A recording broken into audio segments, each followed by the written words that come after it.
नमस्कार दोस्तों, स्वागत है आपका हमारे चैनल पर। आज हम चर्चा करेंगे दो प्रसिद्ध धार्मिक गुरुओं प्रेमानंद महाराज और पंडित प्रदीप मिश्रा के बीच चल रहे विवाद पर, जो राधा जी के बारे में उनके विचारों पर आधारित है। प्रेमानंद महाराज अपने प्रवचनों में राधा जी को प्रेम और भक्ति की देवी के रूप में प्रस्तुत करते हैं। उनके अनुसार राधा और कृष्ण का दिव्य प्रेम अद्वितीय और अनुकरणीय है। महाराज जी के प्रवचनों में राधा जी की महिमा का विशेष स्थान है। दूसरी ओर पंडित प्रदीप मिश्रा अपने शिव पुराण की कथाओं के लिए जाने जाते हैं, लेकिन वे भी राधा जी के का उल्लेख करते हैं। उनके अनुसार राधा जी की भक्ति और समर्पण का स्तर अद्वितीय है और यह हर भक्त के लिए प्रेरणा का स्रोत है। हाल ही में दोनों गुरुओं के बीच विवाद तब शुरू हुआ जब पंडित प्रदीप मिश्रा जी की शिव महापुराण कथा की एक क्लिप बाहर आई। उस कथा में उन्होंने राधा जी के बारे में बताया है। उन्होंने कथा में बताया है कि भगवान कृष्ण की 16,108 रानियां थीं, लेकिन उनमें राधा जी का नाम नहीं था। राधा जी के पति में कृष्ण जी का नाम नहीं है। उन्होंने बताया कि राधा जी के पति का नाम अनय घोष है और सास का नाम जाटला है, ननद का नाम कुटिला है और उनका विवाह ग्राम छाता में हुआ था। राधा जी का जन्म रावल गांव में हुआ था। बरसाने में तो उनके पिताजी की कचहरी थी, जिसमें वे साल में एक बार जाया करती थी, इसलिए उस जगह का नाम बरसाना पड़ा। मतलब वर्ष में एक बार आना, मतलब बरसाना। इस कथा की क्लिप देखकर प्रेमानंद जी महाराज और अन्य भी ब्रिज के धार्मिक गुरु भड़क गए।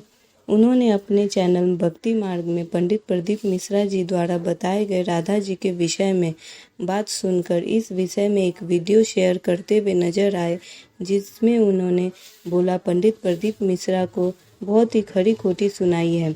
उन्होंने अपने वीडियो में एक्चुअल में क्या लाइन बोली है वो मैं आपको बताने जा रही हूँ। उन्होंने बोला कि 4 श्लोक पढ़ लिया और भागवत प्रवक्ता बन गए।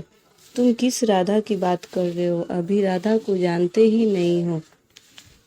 अगर राधा जी को जानोगे तो तुम्हारी बातों से नहीं, आंसुओं से वार्ता होगी। प्रेमानंद महाराज कहते हैं कि कभी बरसाने गए हो? प्रदीप मिश्रा से यह सवाल पूछते हैं। कभी देखे हो तुम कितने ग्रंथ पढ़े हो? सिर्फ चापलूसी संसार को रिझा सकते हो।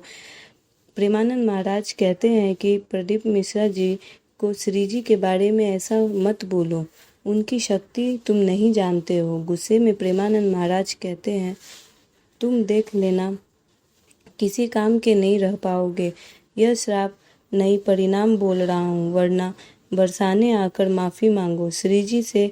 अभी इतना ही नहीं, आगे और प्रेमानंद जी बोलते हैं, ये वीडियो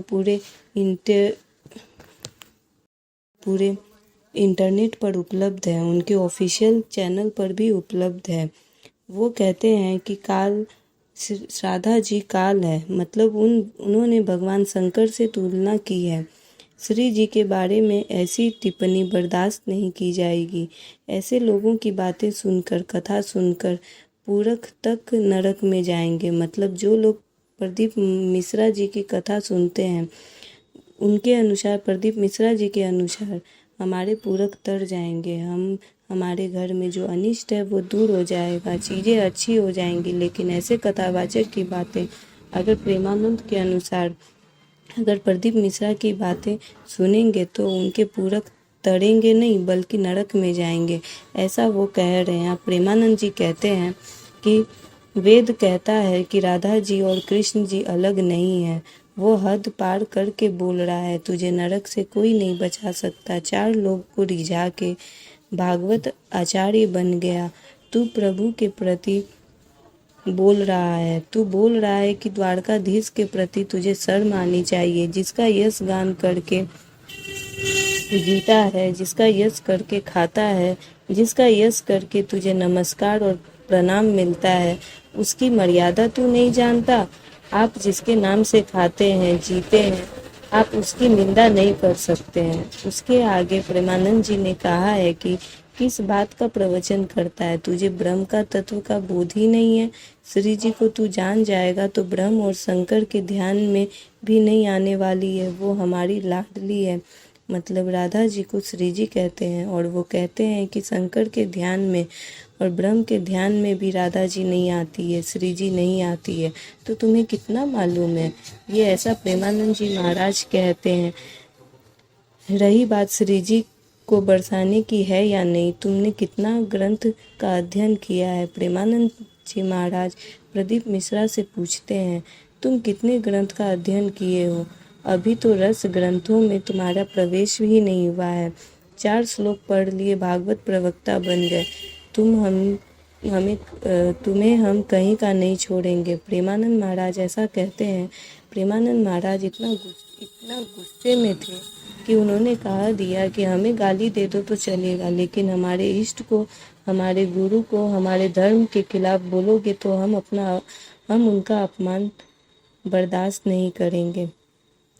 हम स्वयं को न्यौछावर कर देंगे। हम कहीं के का नहीं तुम्हें छोड़ेंगे, तुम्हें बोलने लायक नहीं छोड़ेंगे। ऐसा प्रेमानंद जी महाराज ने अपने वीडियो में प्रदीप मिश्रा जी के बारे में बोला है। यूट्यूब में प्रेमानंद महाराज की प्रदीप मिश्रा को ये सब बातें बोलने की वीडियो को वायरल हो रही है। तो इस पर प्रदीप मिश्रा जी ने 12 जून की कथा में बोला है कि राधा रानी तो मेरी माँ है। मैंने इस व्यासपीठ पर बैठने से पहले बाल्य अवस्था में 1999 में जब पहली बार कथा चालू की थी, तब हमारे पास धन नहीं था। दूसरों की दुकान पर काम कर पैसा जो आता था, उसे साइकिल से लिफाफे देने का जो पैसा मिलता था, उससे हम जाकर पैसा लेकर, उस पैसे को लेकर राधा रानी की परिक्रमा करने जाते थे। 51 परिक्रमा मेरी राधा रानी बरसाने की करी है। ना जाने कितनी परिक्रमा गोवर्धन नाथ जी की करी है। वो तो मेरी माँ है, उसके चरणों में तो मेरा शीश जिंदगी भर पड़ा रहे। और जिस दिन मेरी राधा रानी मुझको इशारा करके बुलाएगी, मेरे चरणों का दास बन जा, यहाँ बैठकर मेरे दरवाजे की चाकरी करना, झाड़ू लगाना तो झाड़ू लगाने के लिए भी मैं तैयार हूँ। व्यासपीठ छोड़कर मेरी राधा रानी के चरण में बैठ जाऊँगा। और माफ़ी की बात करते हैं तो इस राधा रानी के चरणों में तो मेरी ज़िंदगी, मेरा ख़ानदान, मेरा कुटुंब पड़ा है। क्योंकि देवी भागवत में लिखा है कि राधा शिव का अवतार है, कृष्ण पार्वती का अवतार है। मेरे शंकर का स्वरूप मेरी राधा रानी, मेरे गोवर्धन नाथ, मेरा ब्रज मुझसे बिसरा आता नहीं है। भोले भोले ब्रज में रहने वाले ब्रजवासी इतने भोले हैं, जैसे भगवान कृष्ण के समय पर गायों में धेनु का सुर घुस गया था। धेनु का सुर घुस गया और पूरी गायों को परेशान करके उनको भ्रमित कर, तब भगवान कृष्ण पहचान गए थे कि धेनु को उसका सुर है। कई ऐसे ब्रजवासी हैं को भ्रमित कर रहे हैं, क्योंकि ब्रजवासी बड़े ही भोले हैं, बड़े ही सहज होते हैं। इस विवाद के चलते दोनों गुरुओं के फॉलोअर्स में भी तीखी प्रतिक्रियाएं देखने को मिल रही है। हालांकि इस पूरे घटनाक्रम में यह स्पष्ट है कि धार्मिक मान्यताओं और श्रद्धाओं पर किसी भी प्रकार की टिप्पणी या मतभेद गहरे प्रभाव डाल सकता है। यह आवश्यक है कि हम एक दूसरे के विचार को सम्मान करते हुए संवाद के माध्यम से अपनी मान्यताओं को स्पष्ट करें और धार्मिक सद्भावना बनाए रखें। भविष्य में उम्मीद है कि दोनों गुरु आपसी संवाद और समझदारी से इस विवाद को सुलझा लेंगे और अपने फॉलोअर्स को भी शांत और सुलझे हुए ढंग से धार्मिक विषयों पर चर्चा करने के लिए प्रेरित करेंगे। कि आपको हमारा वीडियो पसंद आया होगा। अगर आपको हमारा वीडियो पसंद आया तो वीडियो को लाइक करना ना भूलें। ज़्यादा से ज़्यादा लोगों के बीच शेयर करें, ताकि लोगों के बीच में जो धार्मिक मान्यताओं को लेकर के तीखी प्रतिक्रियाएं देखने को मिल रही है वो ख़त्म हो सके। हमारे चैनल को सब्सक्राइब करना ना भूलें।